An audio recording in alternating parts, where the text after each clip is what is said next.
Kap 19. Imbagħad Pilatu ordna li jieħdu lil Ġesù u jagħtuh is-swat.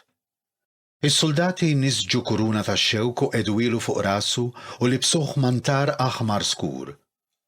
U bdew ġejjin qudiemu jgħidulu: Islim għalik, ja Sultan tal-Lud! U bdew jagħtuh bil-ħarta.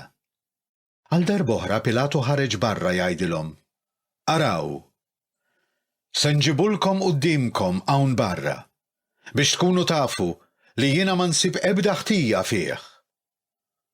U Ġesù ħareġ hemm barra, liebes il-kuruna tax-xewk u l-mantar aħmar, u Pilatu qalilhom: Arawh, hawn hu l-bniedem.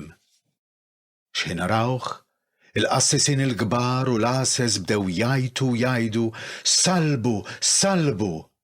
Pilatu qalilhom: Ħuduh u salbuh intom, jiena ma nsib ebda ħtija fih. Il-Lud wiġbuh: Aħna għandna liġi, u skont din il-liġi għandu jmut għax għamel lilu nnifsu bin Alla. Meta sama dan, Pilatu aktar baża. Raġa daħal fil-pretorju u qal lil Ġesù: Int, mnejn int? Imma Ġesù ma wieġbu xejn. Għalhekk Pilatu qallu: Lili ma tkellimx? Ma tafx li jiena għandi s-seta neħilsek u għandi s-seta nsalbek? Ġesù wieġbu: Ma kien ikollok ebda seta fuqi kieku ma ġietx mogħtija lilek minn fuq. Għalhekk minn tali li fidejk għandu ħtija akbar. Minn dak il-ħin il-qudiem Pilatu beda jfittex biex jeħilsu.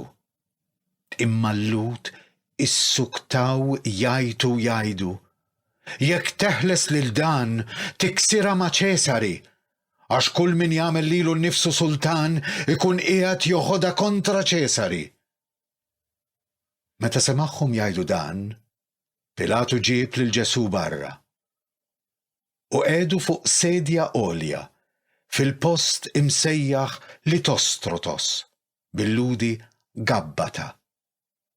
Kien jum it-ħejjija tal-għid għal ħabta tas-sitzija.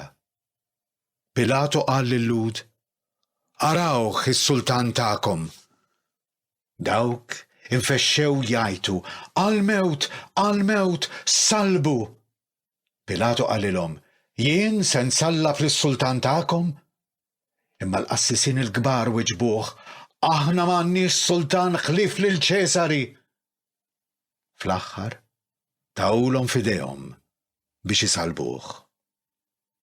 U huma ħadu lil Ġesù. Ġesù refa' s-salib u ħareġ lejn il-post imsejjaħ il-qorrija bil-ludi Golgota. Hemm huma salbuh ma' tnejn oħra, wieħed kull naħa u Ġesù fin-nofs.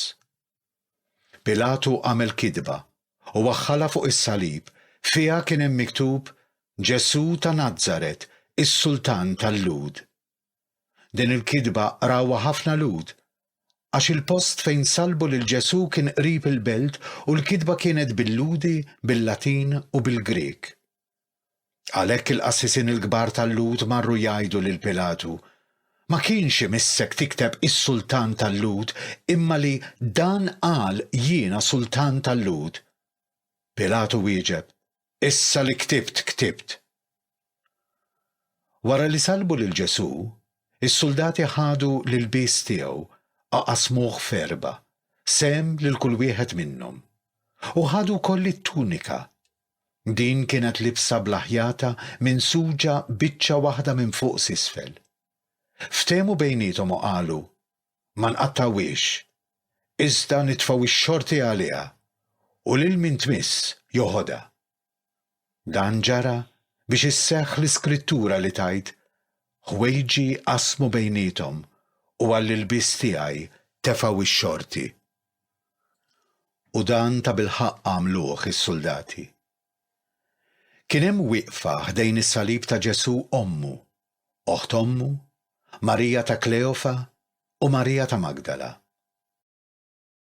Mela kif Ġesù lemaħ lill-ommu u lid-dixxiplu li kien iħobb wieqaf ħdejha, qal lill-ommu: Mara, hawn hu ibnek. Imbagħad qal lid-dixxiplu: hawn hi ommok. U minn dak il-ħin id-dixxiplu ħadha għandu.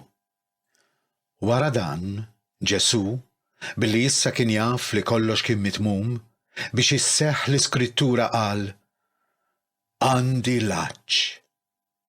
Kien hemm bieqja mimlija bil-ħall. Huma xarbu sponża bil-ħall, waħluha ma' qasba tal-issopu u resqu ilu lejn ħalqu.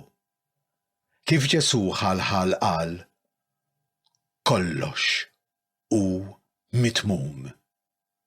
Imbagħad mejjel rasu u radd ruħu. Billi kien jum it-tħejjija tal-Għid, il-Lud ma ridux li f'jum is-Sibt l-ġisma jibqgħu fuq is-salib, għax dak is-Sibt kien jum solenni għalihom.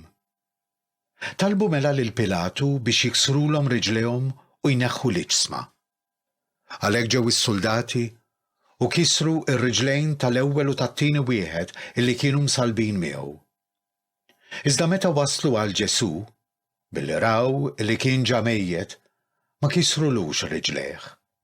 Madankollu, wieħed mis-soldati nifidlu ġenbu blanza u minnu fih ħareġ demm u ilma. Dan qiegħed jiġdu minn raba għajnejh u x-xhieda tiegħu hija minna.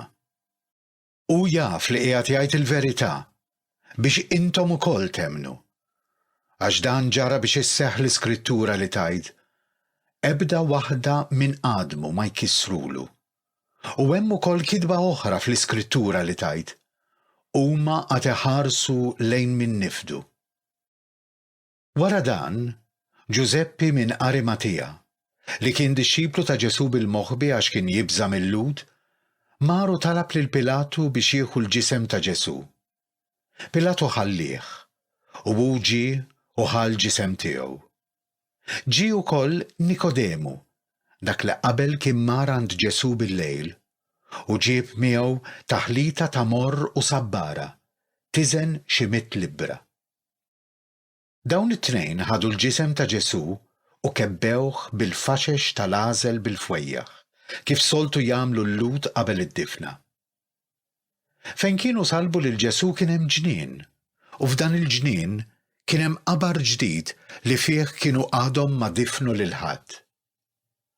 Hemm għedu lil Ġesù għax kien jum it-tħejjija għall-Lud u għax il-qabar kien fil-qrib.